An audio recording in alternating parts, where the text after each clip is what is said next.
You are listening to CrossTalk, a safe place to discuss addiction, recovery, harm reduction, and everything in between. Support for this podcast comes from the Kentucky Opioid Response Effort and Advocates of Recovery. Content and production by the team at Turning Point Recovery Community Center. Now, buckle up and get ready for the show. Welcome everyone to CrossTalk Recovery, the recovery podcast that supports all forms of recovery. I'm Matt Lewis, and I'm here with Sam Peterson, Sarah Tinsley, and Lauren Carr. Lauren Carr. We all like you a lot and appreciate what you do. We go out and work with you. You work at the Needle Exchange at Graves County Health Department. I really look up to you. That's one thing. I know there's a lot of stigma around the Needle Exchange, but people don't think about the people that are there trying to help. I know that people come in there and they come in just to see you because you care, you show them that's an important part of this, and that's not talked about enough. And it's been a pleasure getting to know you and work with you and try to help people.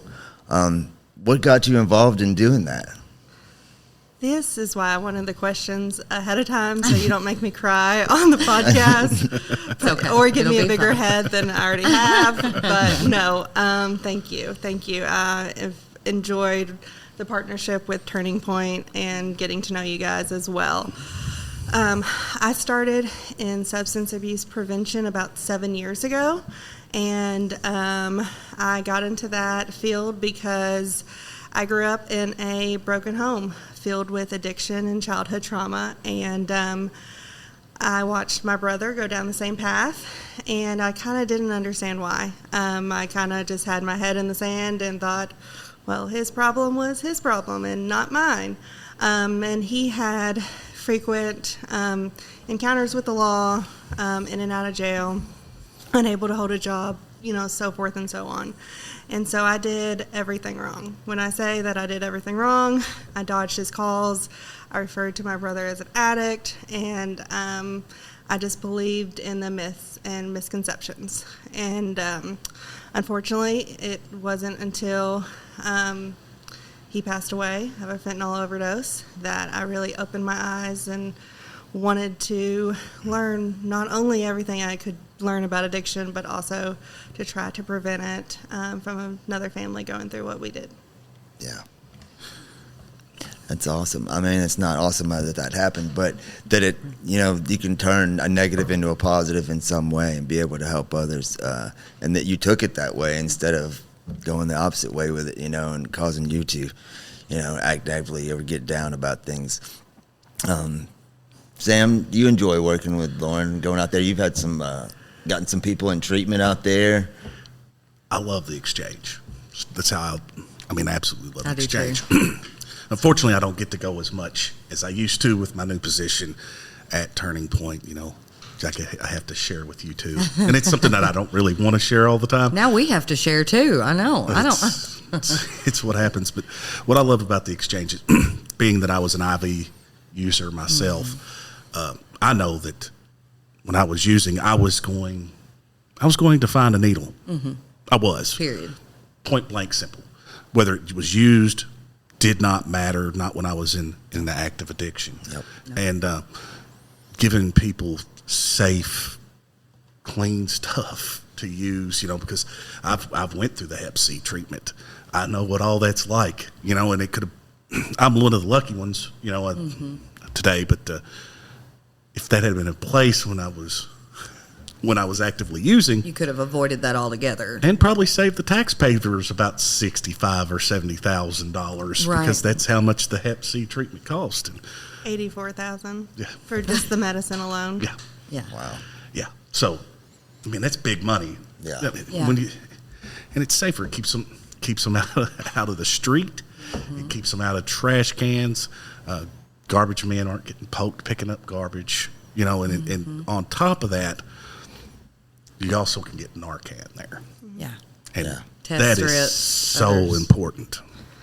Plus, I get to be around people that are in active addiction. It reminds me exactly where I came from and don't want to go back to. And I see that pain on people's faces, and then occasionally I get to help one person that's like me. Now that fills up the old spiritual bank right there. Absolutely. Then it's a blessing to get to go out there.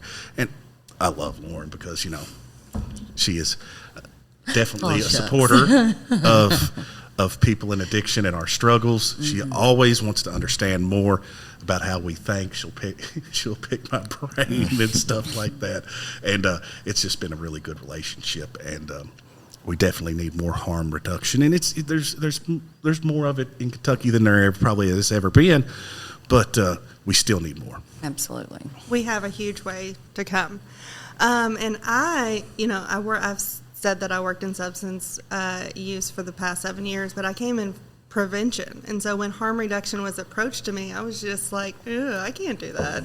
Like, one, my brother was an IV drug user. Mm-hmm. I can't, I was under the mindset of that it was enabling addiction. Mm-hmm. And I went through the training, the harm reduction training, and all of that things, and I still kind of had the back of my mindset of what I thought the exchange would be like, who I thought would walk through those doors and what it would be. And it was day one that my eyes completely opened, and I knew that I was there for a reason. And we've been open for over 3 years now, like I think 3 years in April. And, those moments that you have and that that you are there for a reason, during the exchange, I have met individuals that have used with my brother. I've helped them get sober. I have seen individuals that come from all struggles of life, and it really, really, really opened my eyes. And so one of my biggest things that I want to do is advocate on harm reduction and that share the myths and the truths about it, because at the end of the day, somebody in active addiction is going to use regardless, and we're not enabling. We're just meeting them where they are, but we're not going to leave them there. I've noticed when I started working there that many times somebody would say, I feel like you're all the only people that care about me. Mm-hmm. What's great about the exchange over there in Mayfield is they have the little food bank out front. Mm-hmm. You can get hygiene, all the food, clothes, and to see a person that is in a tough spot get that little bit of a smile, mm-hmm. tell you thank. They're not getting much, but they're still like, thank you so much. This is more than anybody has ever done for me. It breaks my heart and makes me happy all at the same time. But it's just nice to see people. And I love that. Just shows how much the program works and is work. I personally have seen 3 people come in that either used to come get syringes, or there was one girl that just came in. I don't even think she was, that just came for food and to talk to her and to, let her know how they were doing. And I think they got some clothes or some, y'all had diapers and stuff at one point. But I mean, that's what they were there for. Just that and the conversation and to say, hey, I'm doing good. That's a pretty big deal, Lauren. That shows a lot, Well, it's not only me, but it is a huge part of the exchange is making those connections, because what we are trying to do, most people in active addiction, they have burned the bridges with the ones closest to them. Yeah. It's just it's the nature of the beast. And so we come in there with an unbiased opinion where an individual can actually openly talk about their drug use and their struggles and things like that. And, one of the things that I really noticed is that, there's a lot of trauma. There's just a lot of underlying trauma with individuals that are using. And I've never met somebody that wants to continue to use. And so when we always talk about recovery. We always talk that we are a lifeline and a safe spot for them to land. And whenever they make that decision, we are there. But we're also harm reduction, so we're going to make them stay safe until they get there. Sure. Yeah, it's about making people feel comfortable, mm-hmm. until they're ready, and showing them that there's people that actually care, That's such an important part of it. We'll be right back. Every day, an average of 130 people die from an opioid overdose. Opioid overdose is the leading cause of death among adults 50 and younger in the United States. Naloxbox helps save the lives of overdose victims, and there are now over 600 units installed nationwide, but we can do better. Each unit increases access to naloxone, it reduces the stigma that's often associated with opioid overdose, and it works to save lives one box at a time. We hate that there are so many places in this country that need naloxbox units, but the truth of the matter is there are still so many more that need them. Although rescue should not be the only strategy used to address this epidemic, it remains a very important one. You have the chance to improve victim outcomes and the chance to reduce overdose deaths. Whether you're in the private or public sector, you can make a statement that you care. You can install a naloxbox, and you can help us save lives.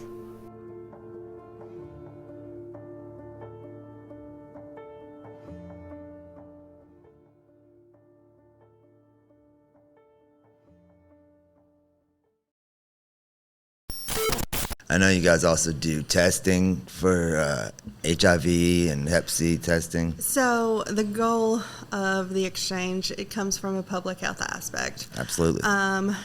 Two infectious diseases that are spread by injectable drug use is HIV and hepatitis C. Even though we have came a long way in both of those treatments and things like that, HIV is uncurable. It is treatable, but it is uncurable. And it's also very costly. Just like we said before, the average cost to treat somebody over their lifetime with HIV is about $600,000. The cost for the medicine alone is $84,000. The cost of a clean syringe is 8 cents. So, coming from a money standpoint, it just makes sense. It's logical. Yeah. So we do offer free testing for HIV and hepatitis C. We also do referrals to care. So if any of those tests come back positive, we're not just going to give them that information and turn them loose. Like, we are going to do the warm handoff to where they can get treatment and make that decision and get their health and their priority. Because I tell individuals, you're doing a good thing coming in here because you're being safe about it. You're trying to use new equipment. You're cleaning the area. They're getting Narcan. They're getting fentanyl testing strips. And then they also get education about how it's spread. So one of the biggest myths about Hep C is that you can give it to yourself. I had heard that my whole life. I mean, I've been in arguments with people. I had always heard that, I was at a rehab the other day, and I was doing my education, and I was going over the myths about Hep C, and I was like, you can't give yourself an active infection, so you can't give it to yourself. And one of the individuals in there was like, yes, you can. My doctor told me you can. And I was just like, people will argue that. They will really argue will. that. But what most people don't realize is that Hep C can live on a surface, a cooker, or a tourniquet for up to 90 days. And that's why the exchange is so important, coming from a community health standpoint too. Because those syringes that are being found in parks or the sidewalks and things like that, if somebody gets an accidental needle stick, or even our law enforcement who does searches, if they get an accidental needle stick, they don't know if the syringe has Hep C or not. Mm-hmm. Yeah. See, even when I started working at the exchange, I didn't realize that sharing cottons, waters, cookers, all that stuff is just with hepatitis C is exactly the same as pretty much using a needle behind someone. Yeah. I mean, it's very dangerous. When I look at the people that come in there and see, the other, not just syringes, but the other stuff that they offer, the wound care, the cold packs for abscess, like, it just, I could have, if that would have been a thing, that wasn't a thing when I was using. When I think about how much safer, cleaner, everything it could have, that it can be for these people, that it could have been for me. It's a whole different world, Hep C and HIV, obviously, but infection, staph, I don't know what the medical term for cotton fever is, but that, all that stuff, proper wound care, it's just, it's just a much, much safer way to do. And endocarditis. And yes. And these are all illnesses that go along with injectable use, but they also end up in the ER and the hospitals and things like that. So when people are safer about it, it really helps the overall health of the community, because we don't want anybody to lose a limb in active addiction, you know. And it can happen. And I've seen it happen. Yeah. We have consumers, you know, that have horrible scars and wounds and things that, you know, that'll be there forever. You know, it didn't have to be that way. So, yeah. I know for me, it's when I was working at the exchange on a regular basis, watching people first come in, they're scared to death. They don't know what to expect, and then slowly you just build this relationship with the people that's coming in, and it's a hey, how you doing? And everybody's happy to see you, and it's just a very warm, friendly environment. And I think that's so important for people that are, especially at that stage of their addiction. You know, Right. You're not, you know, people early in recovery or early in addiction aren't really going in the exchange. You know, it's the guys and girls who've been Right. beat up a little bit. And, just for people to have a safe place, that know that people do care about them, I think is is so important. And you know, kind of go on from that. One of my clients that explained to me that, you know, when they are out in public, they're stigmatized. It doesn't matter if they are walking to Walgreens or walking down the street. You know, they are looked and stigmatized because of how they look like.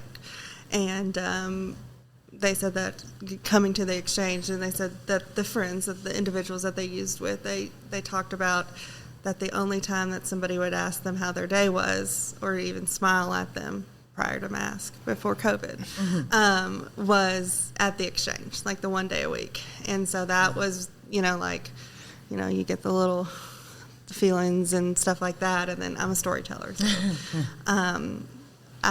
we get individuals' birthdays. So it doesn't have to be their correct birthday, yada, yada, yada. But anyways, I had a client come in. They gave me their ID number, and I looked, and it was the same date that it was. And so I look over to my coworker, and we start singing happy birthday. And this 32-year-old man starts crying, and he said, nobody sang me happy birthday since my mom died.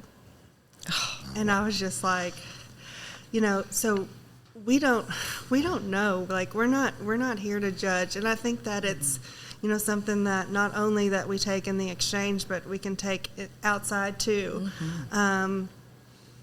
We don't know what people have been through. We don't know, you know, individuals are so much more than what their mugshot is, you know. And so just having that open mindset and giving them a safe space, I think that is one of the biggest successes and good things about our program. We'll be right back. Did you know that recovery from substance use disorder and mental health go hand in hand? That is why the caring and compassionate mental health professionals at Four Rivers Behavioral Health in Paducah are here to help you find your balance. They are proud of you for making the changes necessary to live a healthier life and would love to see you reach your full potential. Give them a call at 270-442-7121 or stop by the downtown location at 425 Broadway in Paducah, Kentucky.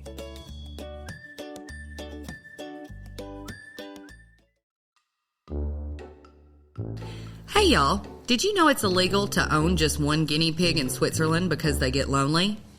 Here at Turning Point, we don't want you to ever be lonely either. That's why we're open 7 days a week from 8 a.m. to 8 p.m. Always feel free to come hang with our friendly staff, and don't forget your guinea pig. We're located at 415 Broadway Street, downtown Paducah. The more people we have advocating for people in recovery, the better. Even people who are still actively using substances.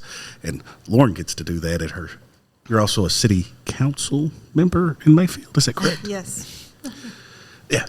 So you get to advocate for us everywhere then. Yes. Awesome. And that was one of the reasons that I decided to run and get involved, just to make people aware of the situation. And I think that, you know, when we first started the exchange, I was like, well, we don't we don't have heroin use like Northern Kentucky. Oh, wow. You know, we're not going to be busy. It's Mayfield, Kentucky. Last year, in 2020, we had over 1,000 transactions, and we saw 247, because I have a Rain Man memory, 247 unique individuals. So I learned that you can inject meth. That was You didn't know that? I didn't know that. I didn't know that. See, I have to ask questions. Right. You're learning too. I'm learning. Yeah, you certainly can. Certainly can. I didn't learn that it was so prevalent in our community, but I also know that there are so many people that we are not reaching. So providing that information, advocating about the exchange, and letting people know that it's a safe space, and it's not being watched by the cops, or Right. it's not a setup or anything like that. Education is the stigma killer. I know a lot of communities, especially in the rural parts of Kentucky, for a long time they would say we don't have a drug problem, Right. Because right. it was just like my parents trying to hide it from the world too. Oh God, we can't let anybody know. People will think less of us, and that's not going to fix any problems that we have in the world. It's the only way we're going to address putting this our head thing in the is by sand. being more out in the open. Mm-hmm. And ignoring things never got anything No. solved, and that's why, I know we've started to try and do some more outreach around here and reach out, let people know about it. I wish we had something like that down here in McCracken County. Oh, McCracken needs it so bad. bad. Yeah. So bad. And there's people who are trying to make that happen, but getting the word out there that Mayfield's only 20 minutes away. You can come from anywhere and take advantage of it. Yeah. I think an exchange is needed in Kentucky in every health department or somewhere close that is possible. The more you can keep. Because HIV, Hep C, these are preventable diseases. Yeah, they're preventable, and this is a method to prevent that from happening. It's just so important. And it's also harm reduction too. Most putting Narcan in individuals' hands and Absolutely. educating about it. Not only do a lot of overdoses happen when somebody might get fentanyl and they don't know that they're getting fentanyl, or even if they just got out of jail, or they've had a stint in sobriety and they had a bad day and they used again. So having Narcan accessible to everybody and anybody, and I would love for everybody to carry it around, because Right. I you think never everybody know. should have. You never know what you're going to, and it literally can save a life. And giving that individual a second chance is huge. We all need second chances, third, fourth, fifth, however many it takes. We installed an Alox box just the other We day, did. and they called us wanting one instead of us having Yeah. to go out and She- we do outreach. But she called us. I stopped in on accident. There are two stores, and I thought that this one had already had an Alox box, and I went in and was kind of looking for it, and she was like, "No, that's our other store, but will you please bring one? Like, we need it, And they were happy for us to show up and do it. They had questions. We got to teach them how to use it, how to spot the signs of an overdose, what to do. And they were really eager to learn. It was kind of surprising, it was great, but it was almost surprising. But they, yeah. Well, I think everybody should carry Narcan. Mm-hmm. And I think legislation needs to catch up into Kentucky for the fact that fentanyl test strips are still technically considered drug paraphernalia in this state. Just blows my mind. But I it didn't is. know that. yeah. It's still on the books. They're working on it, I think. But We've came a long way. It's, anytime you deal with legislation in government, you're going to have to play catch up. just like when those synthetic drugs were out, you would ban one thing and they would change the chemical and do another. So you're always playing catch up. But one of the things I think, we do have some people that are proactive. And I mean, Kentucky was proactive enough to offer exchange programs. Yes. You do have to get a lot of approval to do that. And I know that it's hard for some communities to navigate through that, but that's just providing that education. And when you provide that education, it's simply a no-brainer. Even if you don't have the compassion for it, it saves taxpayer money in the long run. And It's common sense for real. It's a win-win for the community. So I hope we start seeing more and more exchanges in all areas of Kentucky. And we have so many, one, the program's anonymous. So unless they tell me their name or we coordinate the treatment or anything like that, we don't really know the individuals coming in. And before I tell my success story, I guess I want to say that the different individuals that walked in the doors of the exchange, they were not my perception of what an IV drug user looked like. I mean, we utilize a different entrance at the health department for anonymity and just reasons like that. And I've had people that walked in, I was like, are you here for the exchange? And not meaning that, but it was just kind of eye-opening. And so not really judging people. And then I'll go into my success story. So we have multiple success stories. But one of my favorites was I had an individual, January of 2020. She had came in, started coming into the exchange, was living out of her car and in a trailer that had no power. And she had gotten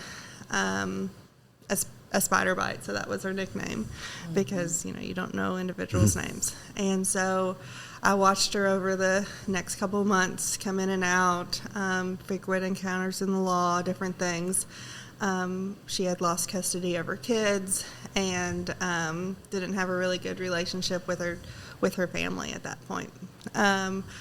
October of that year, I took her to treatment, and I just had that recovery high. I was like, oh, yeah, it was one of the first ones that we orchestrated, dropped off, hugged, and then 2 days later, I get a call that she walked out.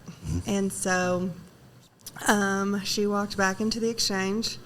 I did not guilt her, why didn't it work? What happened? I didn't do anything except welcome her back, welcome her back, and give her what she needed.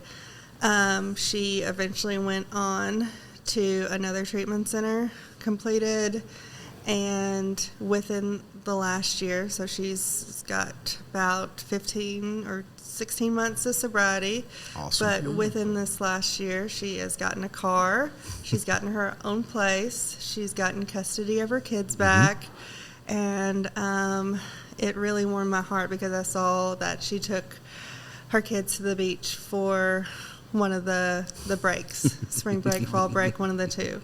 And so, and she works and has had a promotion and things like that. And so there are true successes. Oh, absolutely. And that's just one of the many that has came out of the exchange. I mean, if that's not, if just one person to me is worth it. So Yeah. But there's many more. But the more we can help our fellow man and woman and even child in this situation, because when an addict gets sober, a whole family gets better.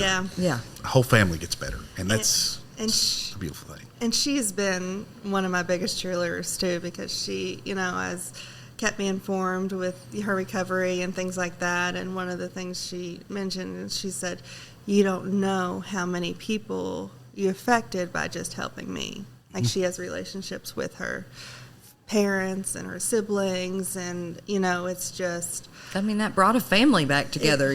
That was a family that was broken, and there could still be other broken, but in that aspect, that part of a family was rejoined. You gave somebody their kid back. Another another little giddy success story I had. And when she got her car, she came to show us at the exchange. But we had a call the other day, and an individual just got their keys to their apartment.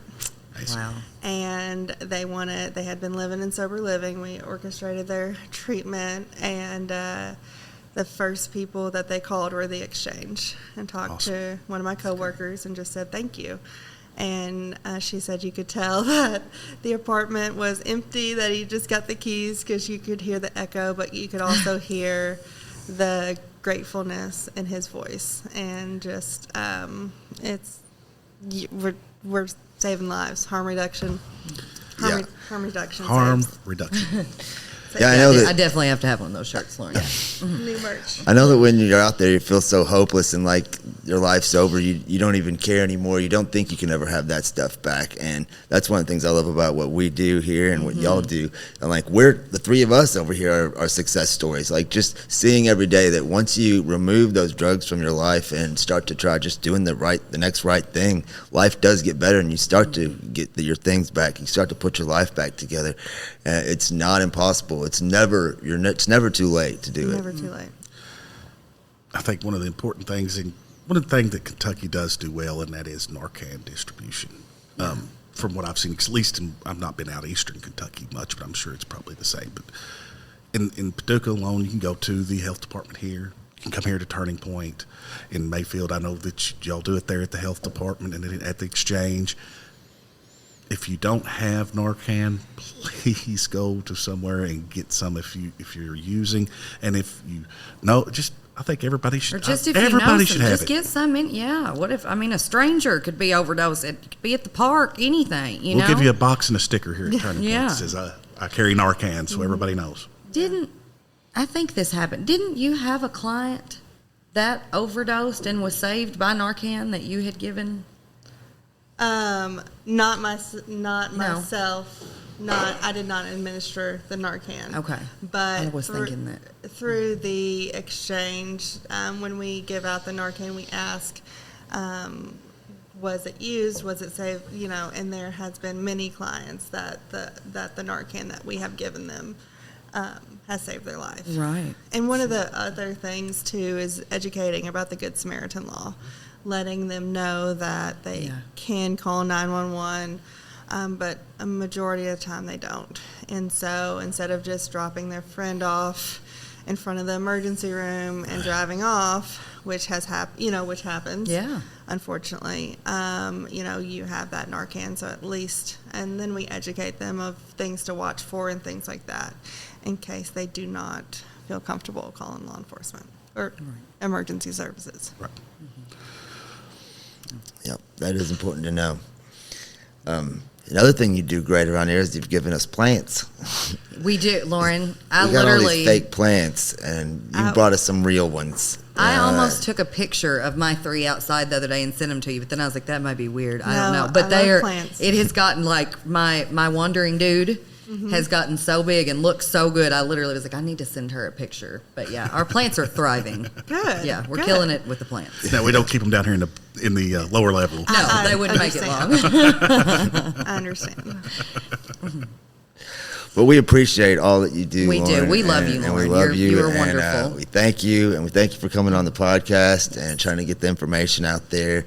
And we look forward to continue to working together. It was my pleasure. Thank you, Matt, Sarah, and Sam. Thank you. Thank you. If you or someone you know is struggling with addiction or in recovery and needs guidance, speak with Turning Point's team of peer support specialists by calling 270-444-3621. You are not alone, and we are proof that recovery is possible.